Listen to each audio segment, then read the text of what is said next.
Ahí está. Bien. Apareció la gallega, dijo que estamos grabados. Entonces, voy a compartir la pantalla para que veamos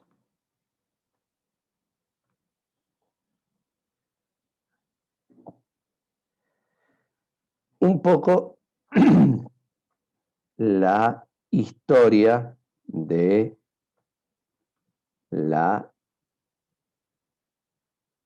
los procesos administrativos, ¿sí? Bien. Eh,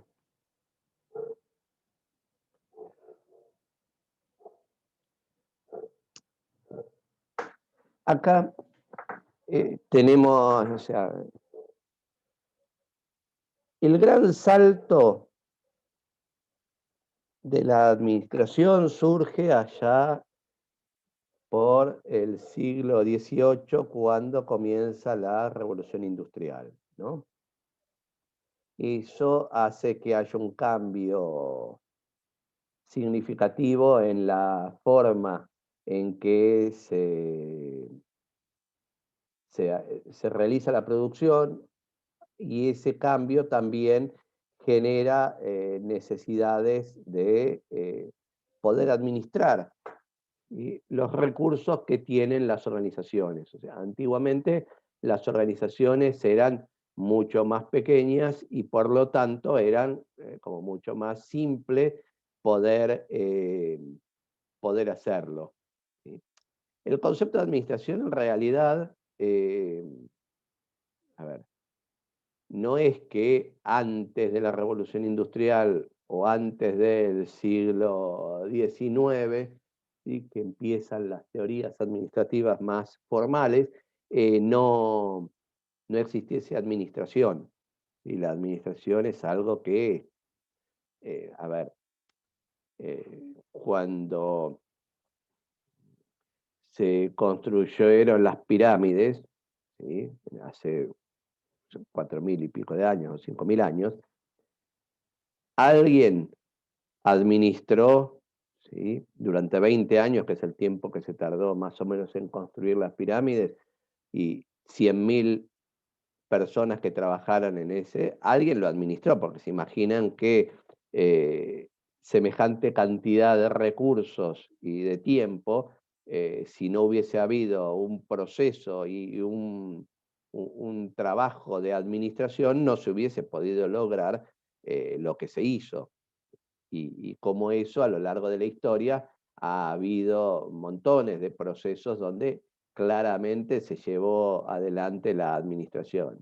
No se podría haber administrado un imperio como el romano o como bueno, el de Alejandro duró poco, pero, o sea, si no hubiese habido procesos administrativos. Más allá de eso, como teorías, comienzan a surgir en el siglo XIX. ¿Sí? Y como teorías formales donde se empiezan a trabajar y a definir un conjunto de reglas que permiten llevar adelante la administración. Bueno, este es un poco un mapa de las distintas teorías administrativas que hubo a lo largo del siglo XX, ¿sí?, de las cuales no vamos a ver todas, ni muchísimo menos, sino que le vamos a poner un poquito el ojo a las que más, por ahí, más han impactado o que más nos han eh, llamado la atención. Eh,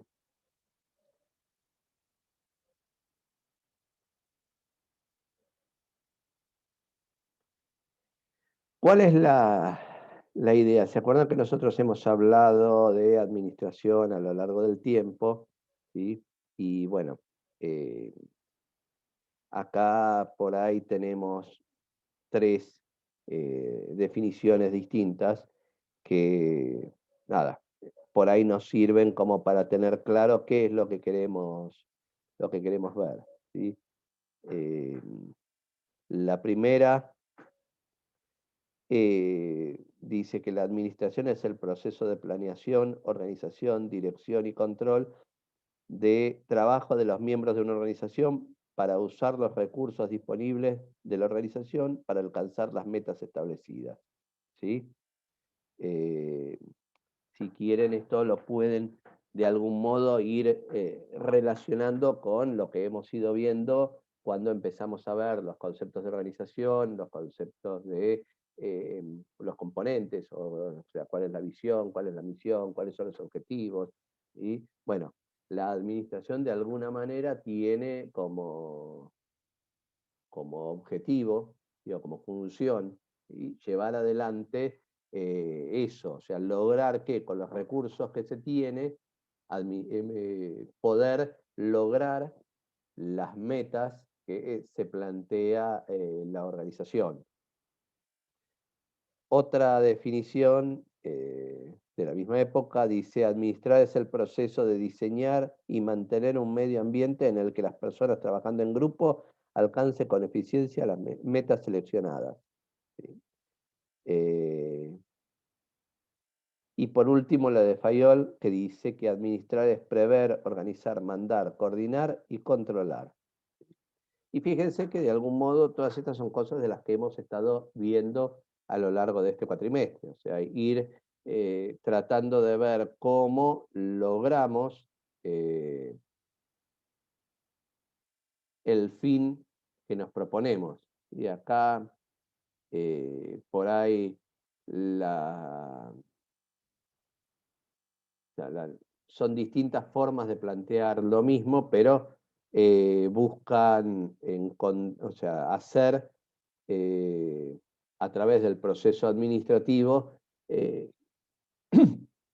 que se logre el fin para el cual se creó la organización, ¿no? Eh,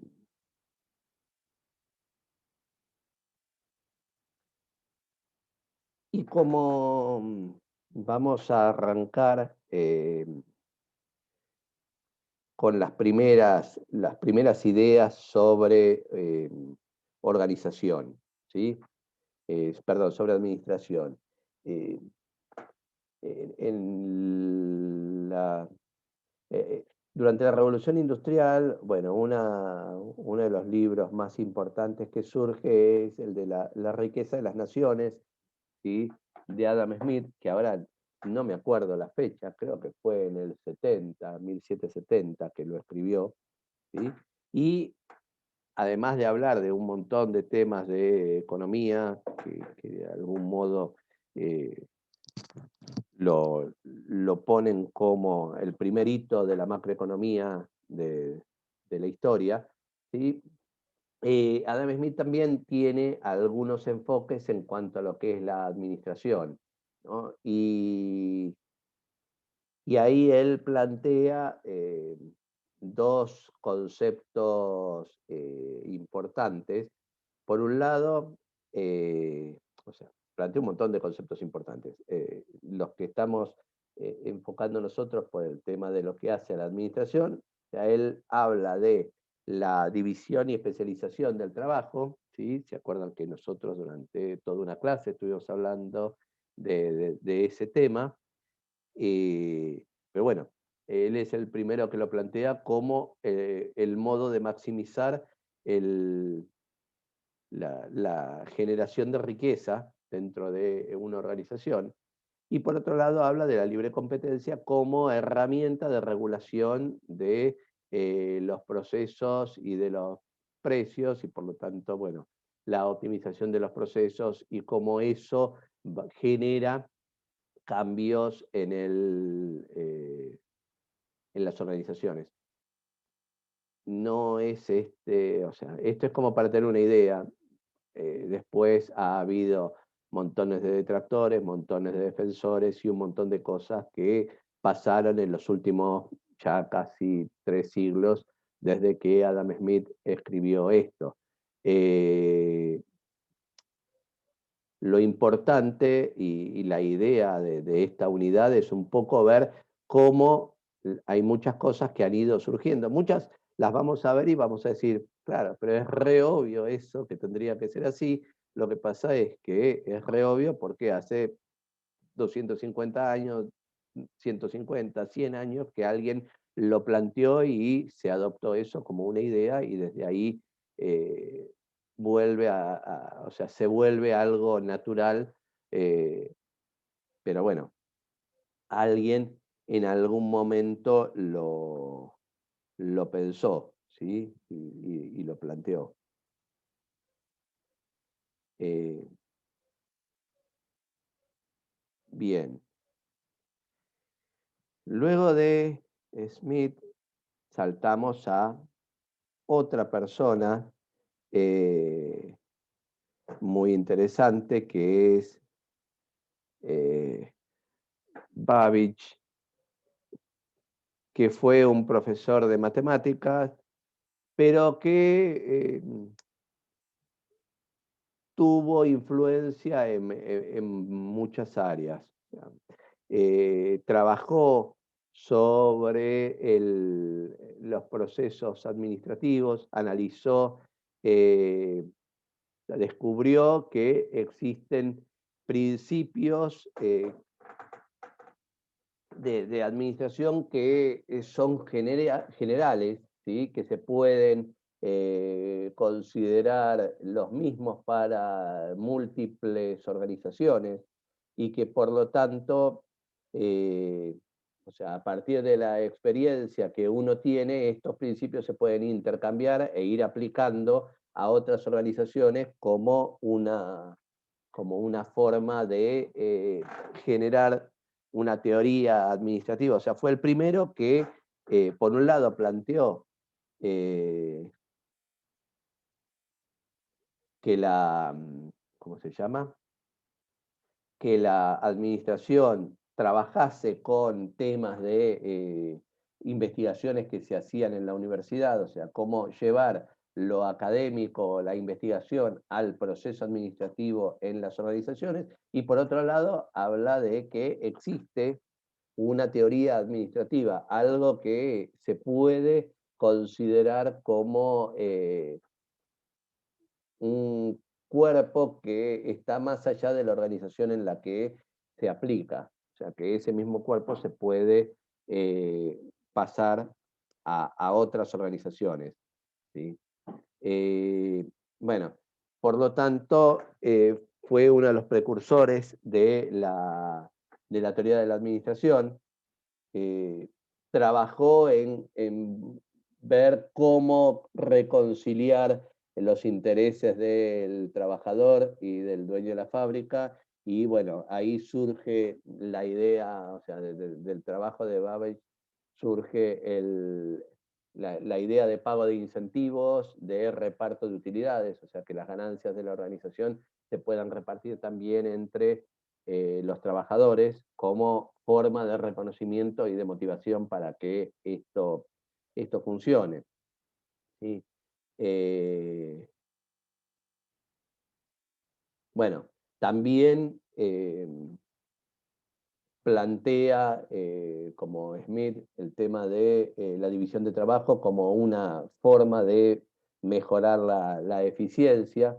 Entonces lo que él dice es, bueno, de esta manera el aprendizaje, o sea, si yo me especializo en algo, el aprendizaje es menor porque solo tengo que aprender lo que me estoy especializando. No pierdo tiempo para pasar de una tarea a la otra porque siempre estoy haciendo la misma. Se adquiere mucha habilidad por la realización de esa tarea específica, y a partir de eso la construcción de maquinarias o herramientas que me permitan llevar adelante esa tarea que ya de algún modo uno maneja con gran habilidad. Después otros plantearán las contras que tiene esto eh, como proceso para quien lo lleva adelante. Y como idea interesante o como otra cosa, eh, bueno, este hombre, por un lado, fue el que definió de algún modo cómo armar una línea de montaje, cosa que después aplicó Ford en el, no sé, como 50 o 70 años después, ¿sí? Pero por eso se lo considera el padre de la ingeniería industrial, y para nosotros fue el que creó la primer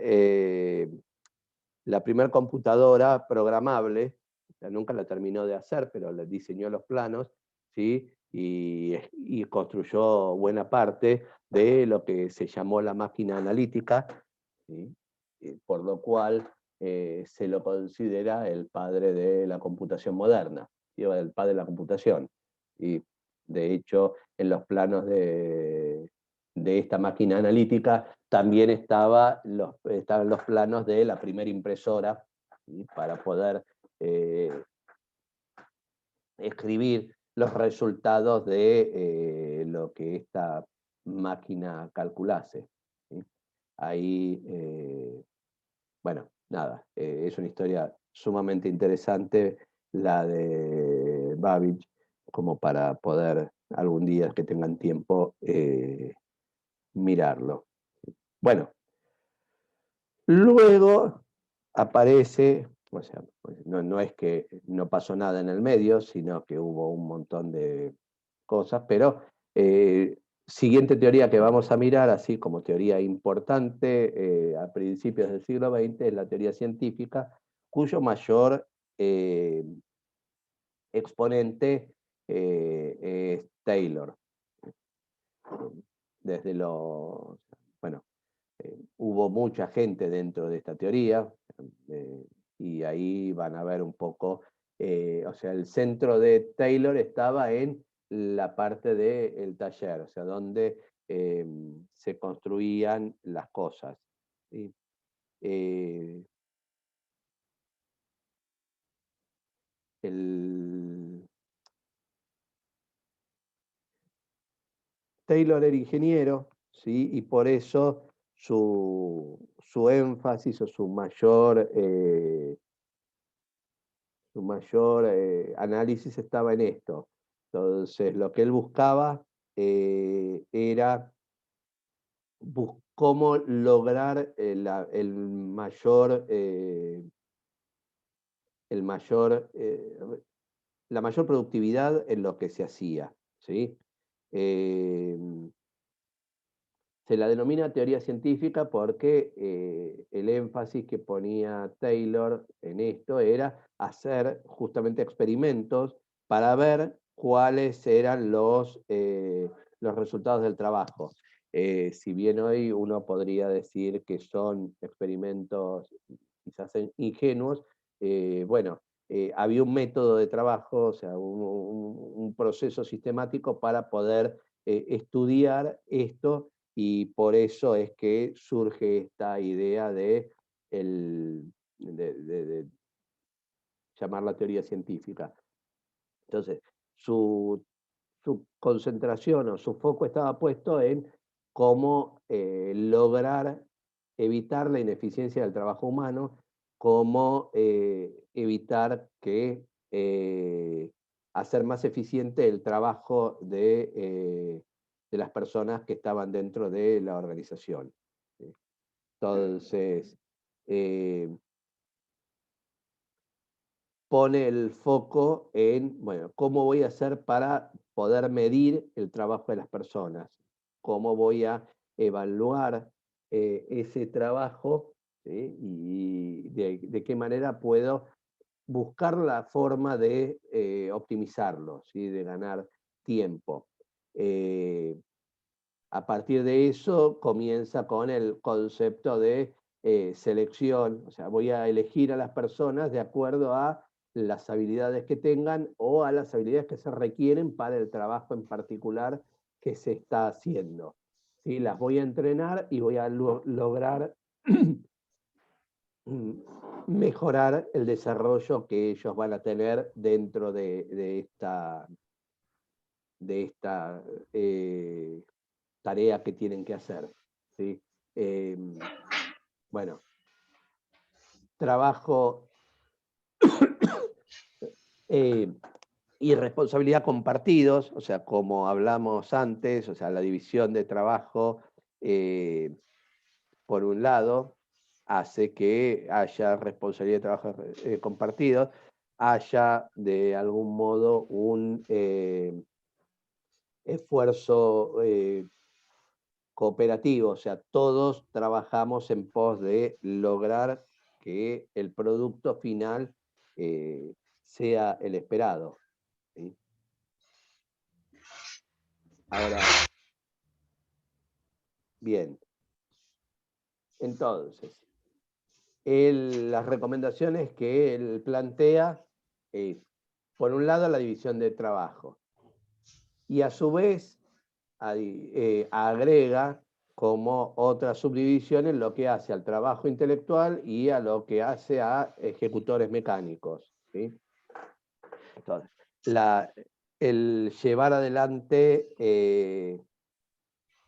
la selección de personal, como decíamos, en función de lograr que ese personal sea el más calificado para poder llevar adelante métodos para mecanizar el trabajo humano, o sea, cómo optimizamos el movimiento. Entonces, justamente en esa idea, ¿sí?, de lograr optimizar esto, bueno, entonces, ¿cómo hago para que la persona tenga la menor pérdida de tiempo en las actividades que hace? Entonces, le voy a armar un espacio de trabajo de forma tal que con los movimientos más cortos, con el menor esfuerzo, con la menor pérdida de tiempo, pueda acceder a todas las herramientas, ¿sí?, o equipos que necesite para llevar adelante la tarea que tiene que hacer. Hay una muy vieja película de Chaplin que se llamaba Tiempos Modernos, donde justamente un poco es una crítica a estos modelos donde la persona se la toma como un engranaje más dentro de la maquinaria de la fábrica, ¿no? Bueno, otra cosa que plantea es el uso de incentivos económicos. ¿Alguien tiene el micrófono prendido? ¿Podría, por favor, fijarse para que no haga ruido para todos? El uso de incentivos económicos como herramienta de motivación, ¿sí? Y la supervisión que habla de, bueno, cómo trabajar, o sea, cómo inspeccionar Fran Cejas, tenés el micrófono abierto, por favor. Mutealo, profe. Sí, bueno, pero tengo que encontrarlo, no es tan simple, por eso... Igual ya lo muteó él. Bueno, listo. Bueno, la supervisión en cuanto al planeamiento, a la disciplina, al tiempo que tardaron, a la circulación dentro de la fábrica, a la inspección de los productos. O sea, es como que pone el foco en un montón de controles sobre el trabajo y las personas que están trabajando.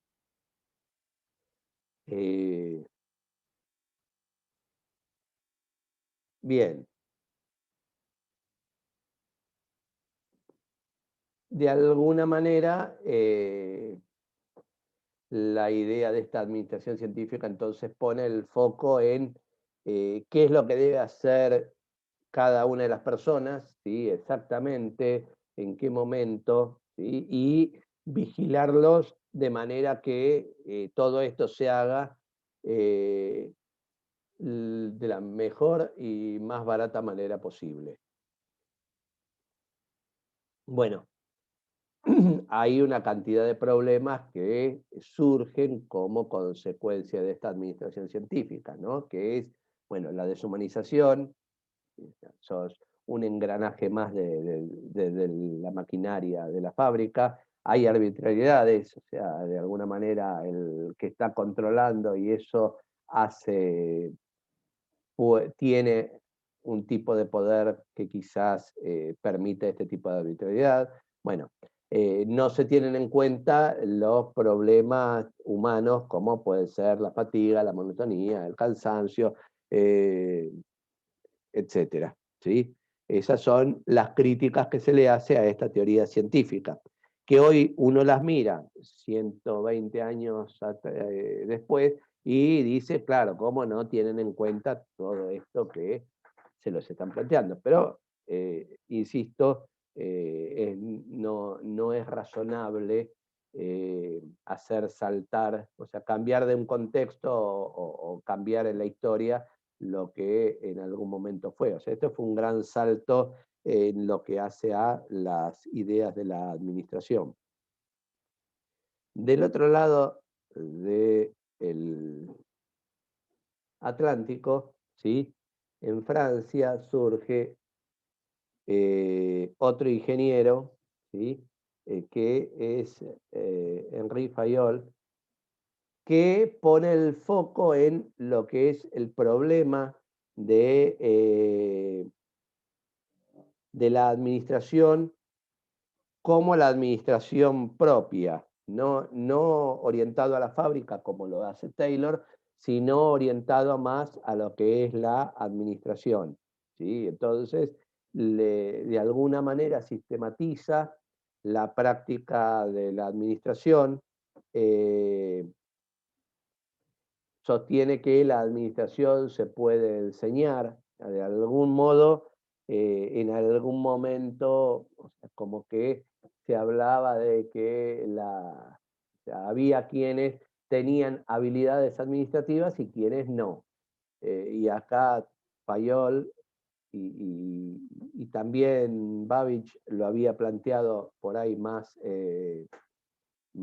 tangencialmente, pero, o sea, como que plantean que la administración es una ciencia que se puede estudiar y que se puede enseñar, ¿sí? Y por lo tanto tiene una serie de principios básicos y una teoría que la sostiene, a partir de la cual eh,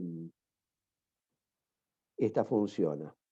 Y entonces, en esta teoría funcional, Fayol plantea, bueno, que la empresa es un conjunto de funciones, donde tenemos distintos tipos de funciones. Por un lado, funciones técnicas, ¿sí? Que hacen a la producción, la fabricación, la transformación, lo que hace funciones comerciales, ¿sí? Compras, ventas, cambios. Fíjense que muchas de estas cosas son parecidas a las que años después, o sí, décadas después, bueno, veíamos hace un ratito con el modelo de CAT-SICAN y otros modelos que dan vuelta por ahí, ¿sí?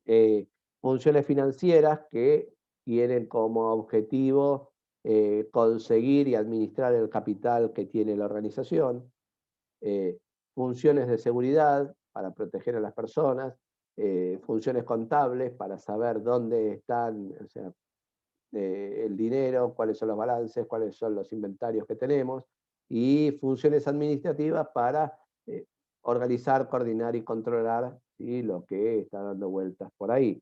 Eh, y entonces, para poder armonizar todo esto, existen una serie de principios y de procedimientos que él va a plantear, ¿sí?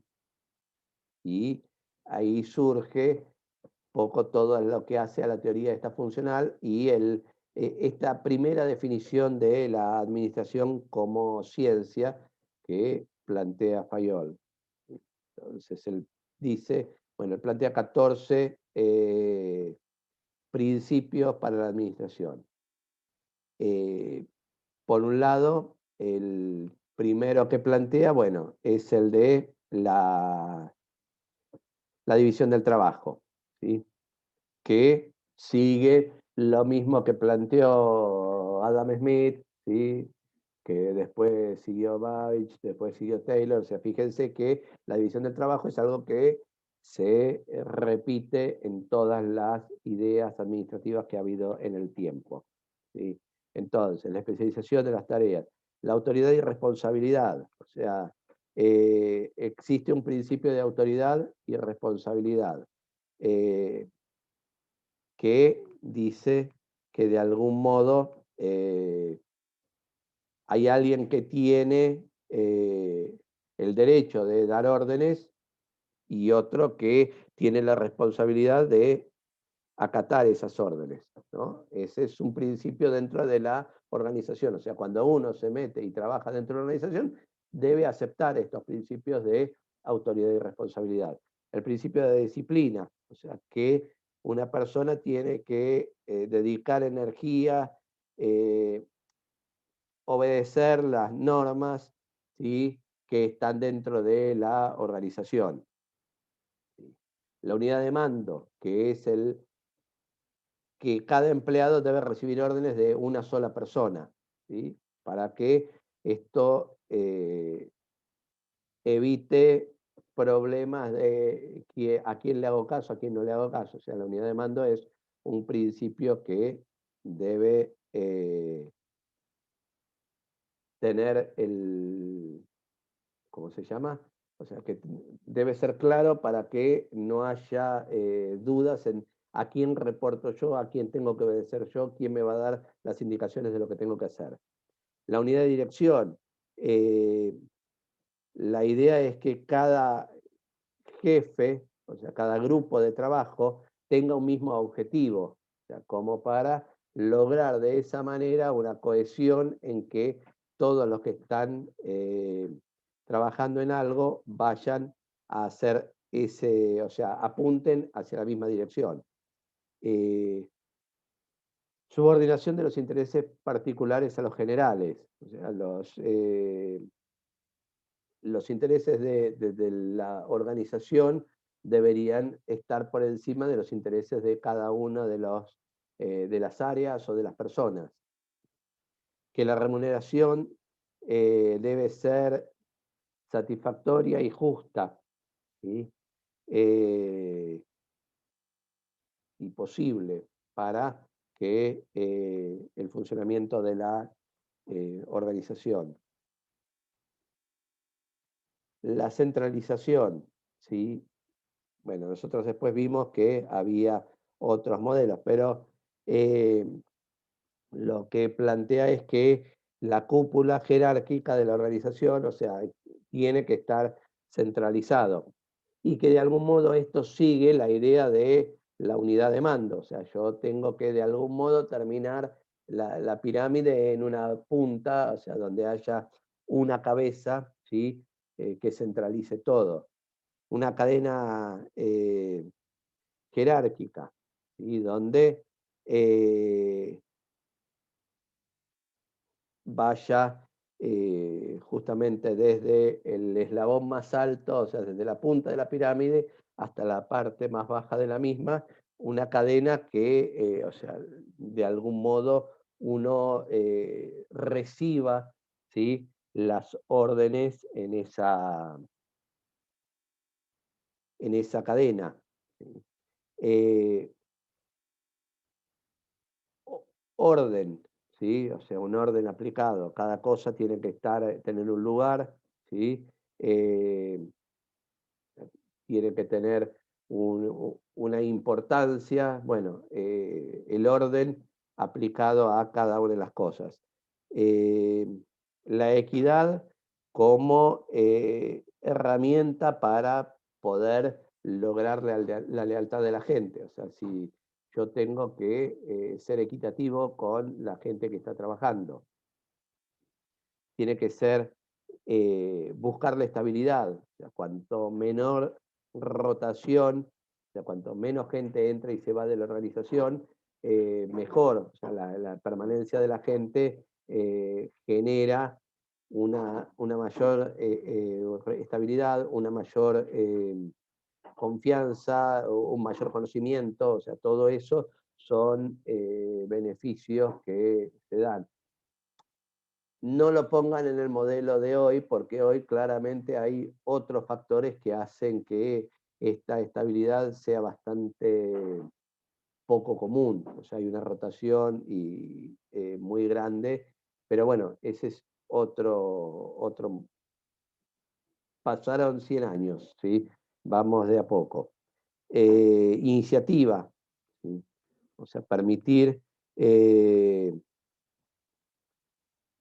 que este plan que se lleva adelante, o sea, que haya ideas de crear planes, que estos planes se puedan llevar adelante, eh, que cada uno pueda ver que efectivamente va a lograr el éxito en el plan que se está proponiendo. Y por último, espíritu de equipo, que es lograr que haya armonía entre las distintas, o sea, de todas las personas que están dentro de la organización, de manera de generar a partir de eso una fortaleza para la organización, ¿sí? Bien, esto desde la teoría funcional.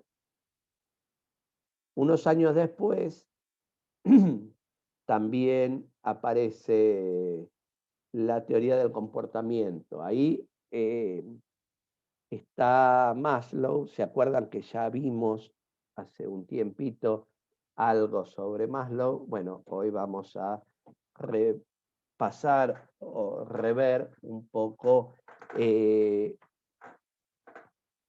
esta idea. O sea, la teoría del comportamiento de Maslow lo que plantea es que para lograr una mayor productividad, tenemos que lograr una mayor satisfacción de las personas que están dentro de la organización, ¿sí? Y ahí entonces surge la idea de, bueno, ¿cuál es la forma de generar esa satisfacción? Y por eso surge la idea de la pirámide de Maslow, que si no la recuerdan, aquí eh, la vemos, ¿sí? O sea, cómo él plantea que existen una serie de niveles, ¿sí? De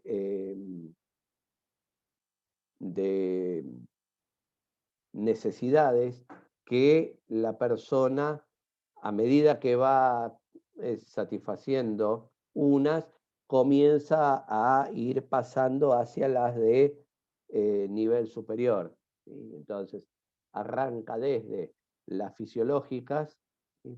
Poder eh, tener, no sé, el poder respirar, ¿sí? Bueno, obviamente, si uno no puede respirar, todo lo demás pasa a un segundo plano.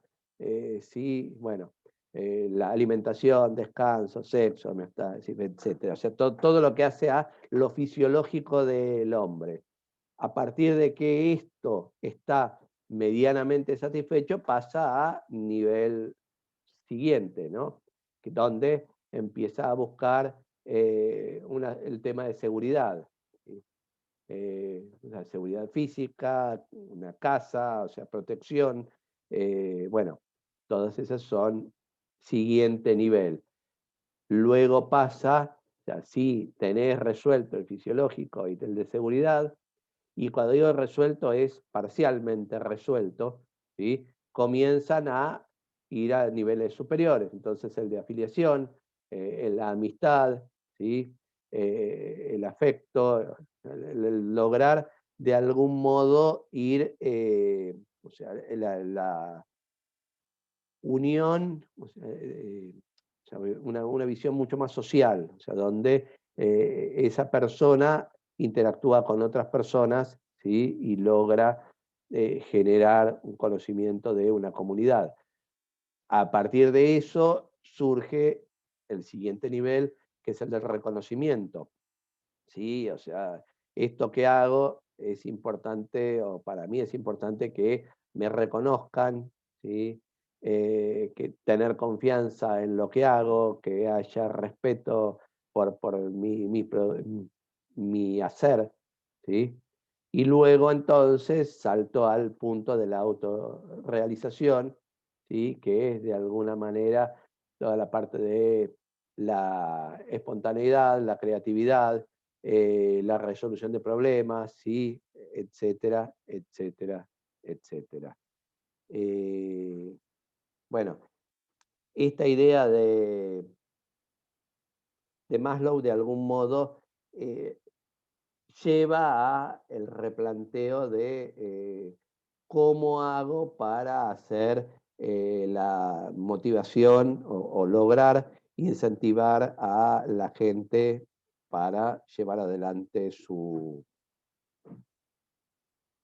tarea, ¿sí?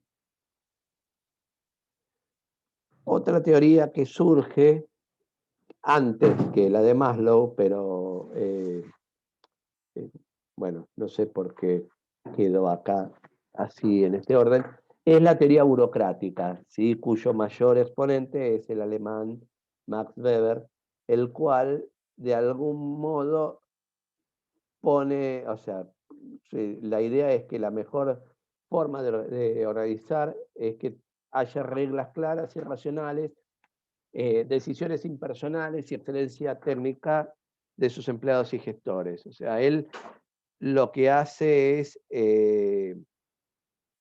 tratar de llevar todo lo que es la organización a algo como si fuera una máquina, ¿sí? O sea, no, eh, entonces, eh, ahí se pone el foco, ¿sí? En que todas las actividades tienen que estar bien documentadas, tiene que estar claro qué es lo que se debe hacer, cómo se debe hacer, ¿sí? Que sea algo racional, o sea, algo bien hecho, y ese es un poco el foco que pone Weber, ¿sí? Pero ahora puesto en lo que es la organización. O sea, fíjese que Taylor por ahí lo ponía más en lo que es la producción, y acá este lo pone en lo que es todas las etapas o todos los procesos de la organización. Y bueno, Profe, ¿qué, sí. qué diferencia hay con la división de trabajo, digamos, de eso? Es prácticamente lo que está planteando es eso, ¿no? No, sí, sí, es que a ver, la división del trabajo no desaparece. O sea, fíjense que todos terminan de, fíjate que acá en las características pone especialización y división del trabajo, ¿sí? Eh, pero en lo que empieza, o sea, el foco lo pone en que todo lo que se haga tiene que estar documentado, ¿sí?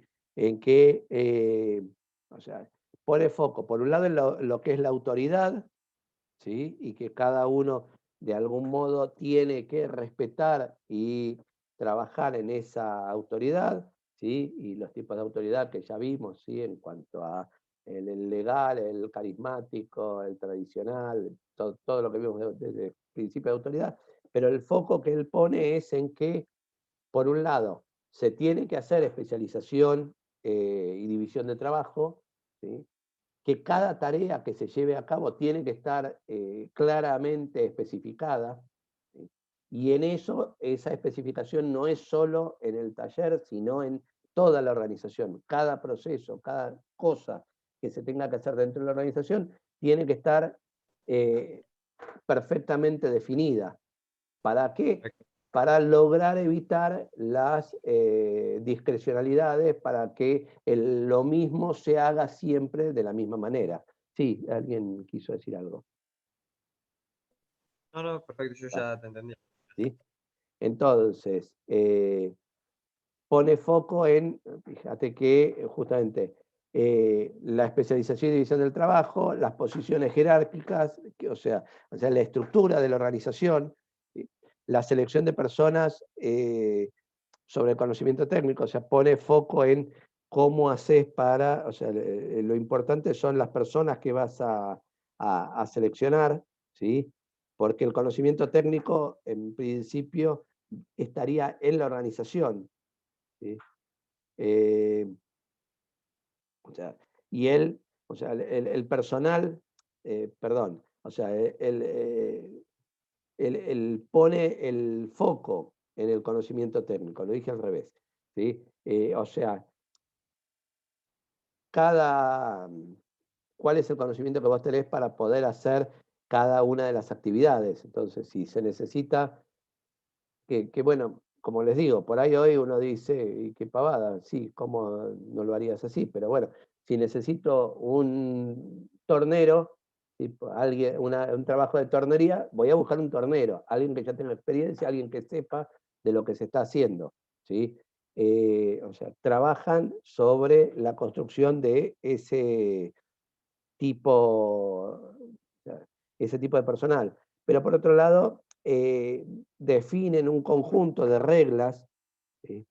eh, que están bien, o sea, que son claramente eh, definidas, que son abstractas, que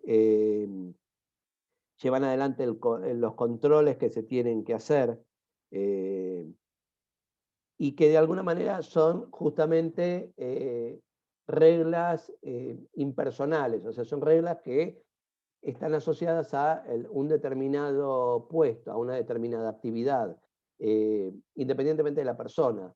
Entonces, lo que se busca que no haya como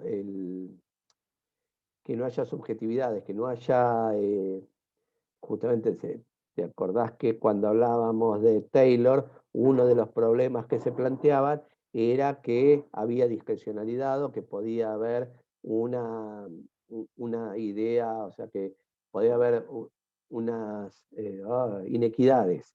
¿Sí? Acá se busca que con estas reglas que son abstractas y que son impersonales, de algún modo haya una equidad. ¿Sí? Eh,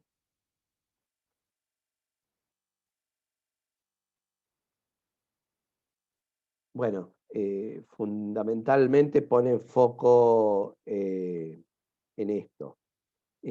Plantea que los administrativos sean gente que se dedica a eso, o sea, que haya, eh, bueno, empleados cuyo trabajo sea el desarrollo administrativo, eh, cosa que, como digo, hoy es algo sumamente natural o común, pero bueno, él lo plantea como una novedad dentro de la organización, o sea, que haya administrativos de carrera, ¿sí? Por llamarlos de alguna manera. ¿Ah? Eh, Fíjense cómo, si miramos la administración hoy o las organizaciones hoy, cómo muchas de estas teorías han ido aportando y algunas cosas y otras se han ido descartando o han sido reemplazadas por otros, pero vean cómo cada una fue agregando o dándole una pincelada a lo que hoy vemos como proceso administrativo. Otra escuela que surge es la de las relaciones humanas, cuyo exponente es Elton Mayo. Este es un americano que no me puedo acordar cuál era su profesión de base, pero eh, él plantea y también hizo una serie de experimentos donde, a diferencia de Taylor, él dice que las organizaciones no son máquinas, o sea, que tienen un montón de factores eh, humanos que son afectados por una cantidad de o sea, por el contexto, por el espacio de trabajo, por las condiciones en que se encuentran y demás. Un poco esto surge dentro de la época donde, por un lado, había un surgimiento, ¿no? de las luchas obreras, ¿sí? A principios del siglo XX, y la psicología y ciencias de la conducta, ¿no? Entonces, él mirando esto, o sea, hablo de Mayo, que fue, como digo, el exponente, pero hubo, o sea, todas estas escuelas nombramos a uno que es, digamos, el más, el pionero, el más significativo o el más recordado, que no quiere decir que hayan sido los únicos. Toda esta gente trabajó con mucha, o sea, con otros que fueron aportando también ideas, ¿sí? Pero este es un trabajo que estamos haciendo en un ratito como para tener una idea de lo que pasó y cómo llegamos a donde estamos, ¿sí? Eh, bueno, les decía, Mayo hizo pruebas en distintas empresas, o sea, llevó adelante pruebas de laboratorio, como para poder ver cómo eso afectaba o no la productividad o el trabajo de la gente, ¿sí? Entonces, no sé, bueno, hizo pruebas ¿sí? Sobre la modificación de iluminación, ¿sí? Los tiempos de trabajo o los tiempos de descanso, cómo eso podía tener un cambio en la productividad que daba la gente, ¿sí? Eh, Esto fue un cambio en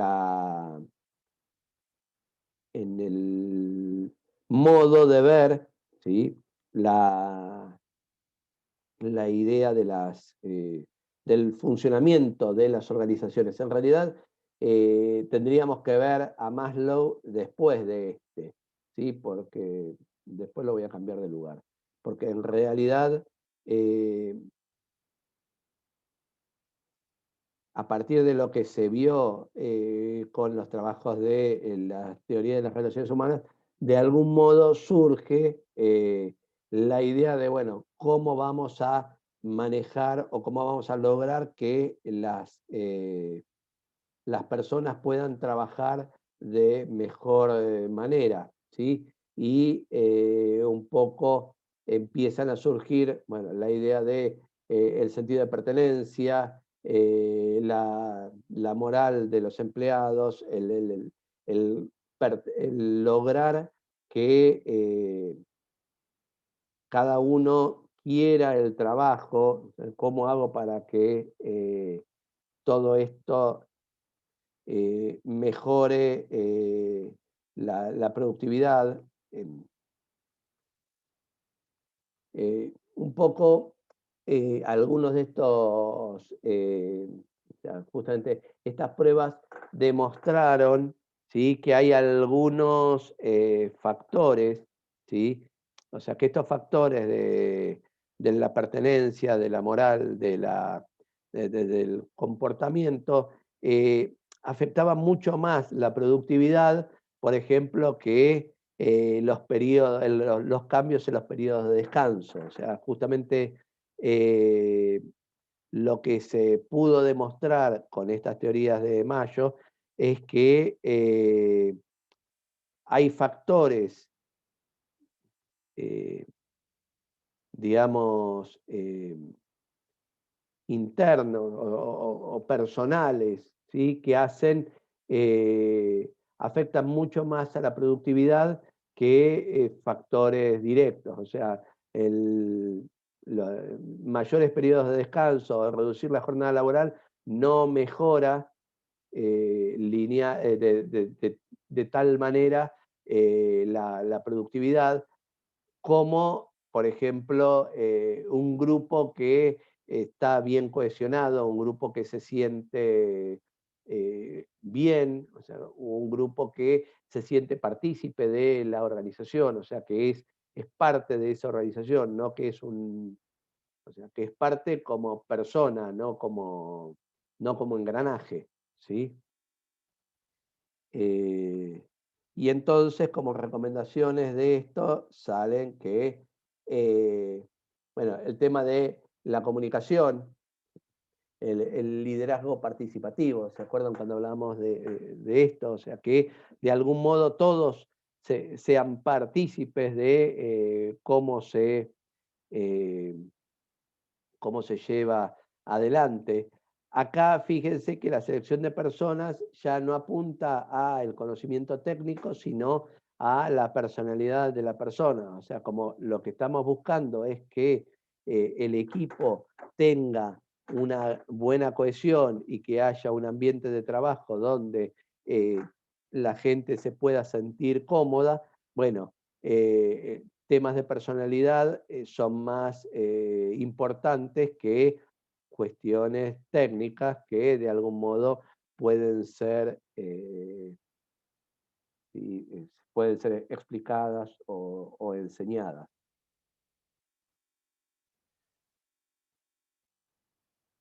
Otra teoría que surge es la de la teoría X y la teoría Y, ¿no? De MacGregor, donde él plantea que hay dos extremos, ¿sí? O sea, dos situaciones extremas en cada persona. Por un lado, la teoría X, donde se plantea que a la persona no le gusta trabajar y hace todo por evitarlo, que solo trabaja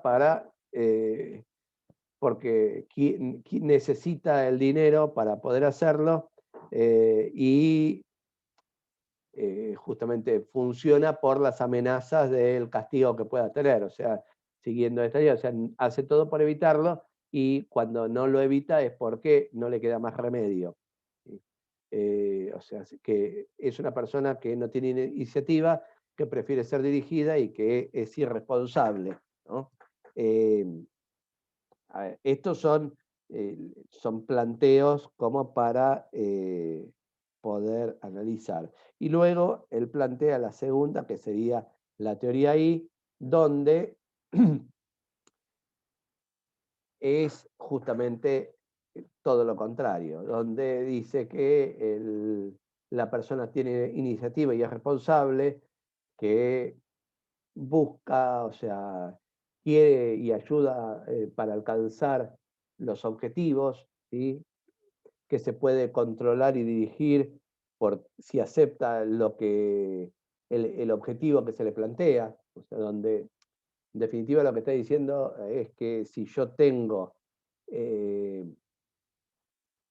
un objetivo al cual yo anhelo, voy a trabajar en pos de lograrlo, ¿sí? Y que, bueno, hay mayores posibilidades intelectuales de las que uno está usando y que uno podría crecer y mejorar. ¿Esto para qué sirve? Bueno, porque de alguna manera eh, eh, plantea este cuadro, ¿sí? Que es un poco cómo serían las dos. Obviamente la teoría X y la teoría Y serían los dos extremos en un modelo y que entre uno y otro existirían infinitos grises, pero de algún modo una persona eh, de, de- que sigue la teoría X sería una persona individualista, ¿sí? Que le teme, obedece y tolera a su jefe, ¿sí? Controla, manda, somete a sus subordinados, compite y manipula y evita a sus colegas. ¿Tá? Y del otro lado, si es un dirigente participativo, o sea, que estaría dentro de la teoría ahí, o sea, respeta y coopera con sus superiores, guía, ayuda, convence y confronta a sus subordinados, apoya, ayuda e informa a sus colegas. ¿Sí? De algún modo, esta teoría lo que hace es tratar de explicar comportamientos o ideas de cómo funcionan o cómo se mueven distintos tipos de personas dentro de una organización. ¿Sí? Ese sería un poco entiendan que todo esto son síntesis de 2 slides por, ¿sí? 40 años de trabajo de una persona. ¿sí? O sea, entiendan que es una limitación, o sea, es una reducción a su mínima expresión de las ideas. Y acá tenemos a un viejo conocido, ¿sí? Otra teoría administrativa, que es la de Teoría General de Sistemas de Bertalanffy, el cual vimos a principio de cuatrimestre, ¿sí? Donde lo que él plantea es que las organizaciones son sistemas, ¿sí? eh, sociotécnicos que están incluidos dentro de otros de mayores que son la sociedad. ¿Se acuerdan de el principio ¿cómo se llama esto? Uy, los principios básicos de la teoría general de sistemas, ¿sí? Lo que es un sistema, subsistema, suprasistema, y cómo todos estos interactuaban entre sí. Bueno, plantea la idea de que hay propiedades que se dan en el sistema y no en sus componentes, ¿sí? Eh, que esto era lo que veíamos como sinergia dentro de la teoría de sistemas. Bueno, y de algún modo que existen reglas que se aplican a todas las o sea, reglas sistémicas que son aplicables a todos los tipos de sistemas que existen. Justamente, un poco la teoría de sistemas de Bertalanffy apunta a ese lograr un modelo que sea aplicable a distintos tipos de sistemas y reglas que se dan eh, en distintas organizaciones. Y por último, si no me equivoco, llegamos a la escuela empírica, donde eh, básicamente lo que plantea esta escuela, que es muchísimo, es de las últimas, a ver, es la última de las que estamos estudiando. Obviamente la administración es una ciencia que sigue desarrollándose y que va cambiando continuamente, pero bueno, esta escuela empírica lo que pone es el objetivo en decir, bueno, eh, primero cuáles son las metas que estamos buscando, cuáles son los objetivos, podemos analizar los resultados y sobre esto vamos adaptando los distintos modelos a lo que necesitamos. O sea, no sigue un modelo general, sino es justamente empírico. Hago en base a lo que me va funcionando, ¿sí? Eh, entonces, veo qué es lo que le funciona a otro, que tenga objetivos similares a los míos, y en base a eso digo, bueno, ¿cómo lo puedo aplicar a mi realidad? ¿Cómo funcionó? Analizo el resultado y lo adapto eso a mi modelo y lo iré mejorando a medida que voy encontrando mejores formas de hacerlo. Digamos que un exponente en esto es el de Peter Drucker, que fue una persona donde puso, o sea, como ideas del propone, o sea, por un lado, buscar el énfasis en lo que es la mercadotecnia, ¿sí? Lograr trabajar en base al cumplimiento de objetivos, ¿sí? Pensar, bueno, eh, administrar en base a los resultados que se obtienen, tener planes, ¿sí? A largo plazo, eh, y trabajar o sea, con personal de alta calidad, ¿sí? Eh, o sea, con alta, no el personal de alta calidad, administrar el personal, ¿sí? Con alta calidad, o sea, trabajar en lo que es el área de eh, recursos humanos con alta calidad, como para que el mejor personal se pueda, o sea, el poner foco en las personas, ¿sí? Bien, y eso es todo.